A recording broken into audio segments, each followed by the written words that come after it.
ಇತ್ತೀಚಿನ ಒಂದು ವಾರದಲ್ಲಿ ಉತ್ತಮವಾದಂಥ ಮಳೆ ಆಗ್ತಾ ಇದೆ.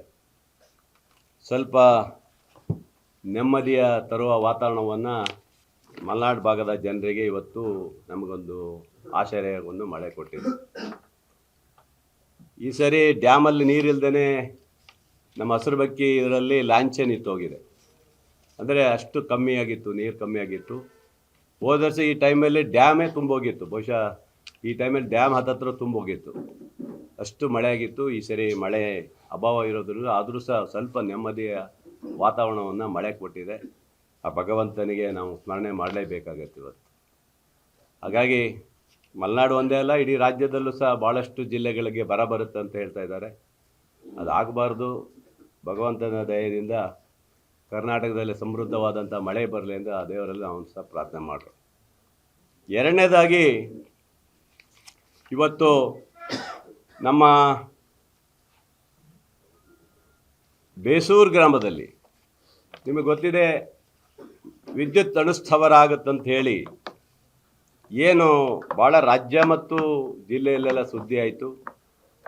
ಆನಂತರ ಭಾಳಷ್ಟು ರೈತರು ಹೋರಾಟವನ್ನು ಮಾಡಿದರು. ಪಾಪ ಭಾಳ ಹೆದರಿಕೊಂಡ್ರು ರೈತರು, ಬಡವರು. ನಮ್ಮ ಮನೆ ಖಾಲಿ ಆಗುತ್ತೆ, ಜಾಗ ಖಾಲಿ ಆಗುತ್ತೆ, ನಾವು ಎಲ್ಲಿ ಹೋಗೋಣ ಅನ್ನೋ ಭಯಭೀತರಾಗಿದ್ದರು. ಭಾಳ ಹೋರಾಟಗಳನ್ನು ಮಾಡಿದರು. ಆನಂತರ ನಾನು ಸಹ ಹೋರಾಟದಲ್ಲಿ ಭಾಗಿಯಾಗಿದ್ದೆ. ನಾನು ಅವತ್ತು ಮಾತು ಕೊಟ್ಟಿದ್ದೆ. ಇವತ್ತು ಹಿಂದಿನ ಮುಖ್ಯಮಂತ್ರಿಗಳು ನಮ್ಮ ರಾಜ್ಯದ ಚೀಫ್ ಸೆಕ್ರೆಟರಿ ಅವರಿಗೆಲ್ಲ ಮನವಿ ಕೊಟ್ಟು ಅವ್ರು ಹೇಳಿದರು, ಒಂದು ಹೋರಾಟ ಮಾಡಿ ನಿಮ್ಮ ಅಬ್ಜೆಕ್ಷನ್ ಕೊಡಬೇಕು ಅಂತ ಕೇಳಿದರು, ಕೊಟ್ಟಿದ್ದಾರೆ. ಆನಂತರ ಇವತ್ತೇನು ನಮ್ಮ ಮಲೆನಾಡು ಭಾಗದಲ್ಲಿ ಜನರಿಗೆ ಭಯ ಏನಿತ್ತು ಅದನ್ನು ಈಗ ಹೋಗಲಾಡಿಸೋ ರೀತಿಯಲ್ಲಿ ಅದನ್ನು ರದ್ದುಗೊಳಿಸಿದ್ದಾರೆ. ಅಂದರೆ ಅದನ್ನು ನಮ್ಮ ಕರ್ನಾಟಕದಲ್ಲಿ ಯಾವುದೇ ಭಾಗದಲ್ಲೂ ಬೇಡ ಅಂತೇಳಿ ಹಿಂದಿನ ಮುಖ್ಯಮಂತ್ರಿಗಳು, ಚೀಫ್ ಸೆಕ್ರೆಟರಿಯವರು ಕರ್ನಾಟಕ ಕೇಂದ್ರ ಸರ್ಕಾರಕ್ಕೆ ಲೆಟ್ರ್ ಮಾಡಿದ್ದಾರೆ. ಇವತ್ತು ಆ ಭಯವನ್ನು ರೈತರಿಗೆ ತಪ್ಪಿಸಿದ್ದೀವಿ ಈಗ. ಯಾಕಂದ್ರೆ ನಾನು ಹೇಳಿದ್ದೆ ಅವರಿಗೆ, ನೋಡಿ, ನಾನಿರುವವರೆಗೆ ಯಾವ ಕಾರಣಕ್ಕೂ ನಿಮಗೆ ಅಲ್ಲಿ ಮಾಡಲಿಕ್ಕೆ ಬಿಡೋದಿಲ್ಲ ಅಂತ ಹೇಳಿದ್ದೆ. ಯಾಕಂದರೆ ಅಲ್ಲೇ ಡ್ಯಾಮ್ ಇದೆ, ಕುಡಿಯೋ ನೀರಿದೆ, ಕೊಡಬೇಕಾಗುತ್ತೆ. ಇವೆಲ್ಲ ಸೋರಿಕೆ ಆಗುವಂಥದ್ದು ಇವೆಲ್ಲ ನಾವು ನೋಡ್ದಂಗೆ ಇಡೀ ದೇಶದಲ್ಲಿ ಎಲ್ಲೂ ಅದು ತುಂಬ ಏನು ಆಗಿಲ್ಲ ಅಂತೆ. ಎಲ್ಲೋ ಹೊರದೇಶದಲ್ಲಿ ಯಾವುದೋ ಕಳಪೆ ಇದು ತಗೊಬಂದು ಇಲ್ಲಿ ಹಾಕಿ ಮಾಡ್ತಾರೆ ಅನ್ನೋ ಒಂದು ನ್ಯೂಸನ್ನು ಚೀಫ್ ಸೆಕ್ರೆಟರೇ ನಮಗೆ ಹೇಳಿದರು. ಹಾಗಾಗಿ ಆ ರೈತರಿಗೆ ಇವತ್ತು ನೆಮ್ಮದಿಯ ವಾತಾವರಣ ಕೊಡಲಿಕ್ಕೆ ಹೇಳ್ತಾ ಇದ್ದೀನಿ. ಇನ್ನು ಮುಂದೆ ಆ ರೀತಿಯ ಭಯ ವಾತಾವರಣ ಇಲ್ಲ.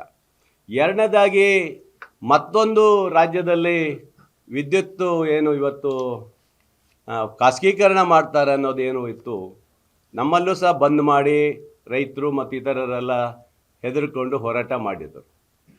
ಇಡೀ ರಾಜ್ಯದಲ್ಲಿ ನೌಕರರೆಲ್ಲ ಹೋರಾಟ ಮಾಡಿ ಮೊನ್ನೆ ಮುಖ್ಯಮಂತ್ರಿಗಳಿಗೂ ಮನವಿ ಕೊಟ್ಟಿದ್ದಾರೆ. ಮೊನ್ನೆ ಜಾರ್ಜ್ ಅವರು ಸಹ ಇಲ್ಲಿ ನಮ್ಮ ಶಿವಮೊಗ್ಗ ಜಿಲ್ಲೆಯಲ್ಲಿ ಬಂದಾಗಲೂ ಒಂದು ಮಾತು ಹೇಳಿದ್ದಾರೆ.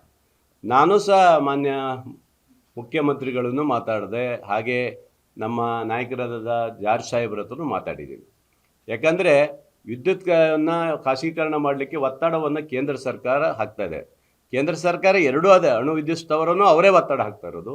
ಇದನ್ನು ಸಹ ಬೇರೆ ಯಾವುದಾದ್ರು ಕಂಪ್ನಿಗೆ, ರಿಲಯನ್ಸನಿಗೆ, ಅದಾನಿಗೆ ಕೊಡಬೇಕು. ಏರ್ಪೋರ್ಟ್ ಕೊಟ್ಟಾಯಿತು, ಇನ್ನೊಂದು ಕೊಟ್ಟಾಯಿತು, ಹಾಗೆ ಇವನು ಕೊಡಬೇಕನ್ನೋ ಒತ್ತಾಯವನ್ನು ಹಾಕ್ತಿದ್ದಾರೆ. ಈ ರಾಜ್ಯದಲ್ಲಿ ಹಲವಾರು ರೈತರು, ಬಂಗಾರಪ್ಪನವರು ನಾಯಕತ್ವದಲ್ಲಿ ಅವರು ಮುಖ್ಯಮಂತ್ರಿ ಆದಂಥ ಕೊಟ್ಟಂಥ ಇವತ್ತು ವಿದ್ಯುತ್ತು ಇಡೀ ರಾಜ್ಯದಲ್ಲಿ ಎಷ್ಟೋ ಕೋಟಿ ಜನ ಇವತ್ತು ತಮ್ಮ ಬದುಕನ್ನು ಕಟ್ಕೊಂಡಿದ್ದಾರೆ.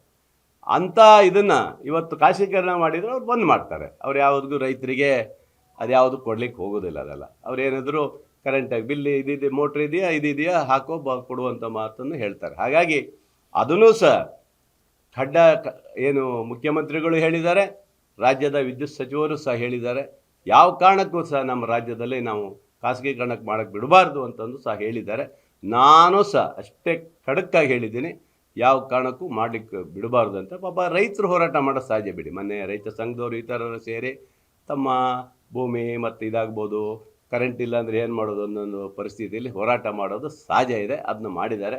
ಹಾಗಾಗಿ ನಮ್ಮ ರೈತ ಬಂಧವರಿಗೆ ಮತ್ತು ವಿದ್ಯುತ್ ಏನು ನಮ್ಮ ನೌಕರರಿಗೆ, ಸಿಬ್ಬಂದಿಗಳಿಗೆ ನೀವು ಯಾರು ಹೆದರ್ಕೊಳ್ಳೋ ಅವಶ್ಯಕತೆಗಿಲ್ಲ. ರಾಜ್ಯ ಸರ್ಕಾರ ನಿಮ್ಮ ಪರವಾಗಿ ಧ್ವನಿಯಾಗಿರ್ತದೆ ಅನ್ನೋದನ್ನ ಒಂದು ಮಾತನ್ನು ಇವತ್ತು ನಾವು ಹೇಳಿಕ್ಕೆ ಇಷ್ಟಪಡ್ತೀವಿ.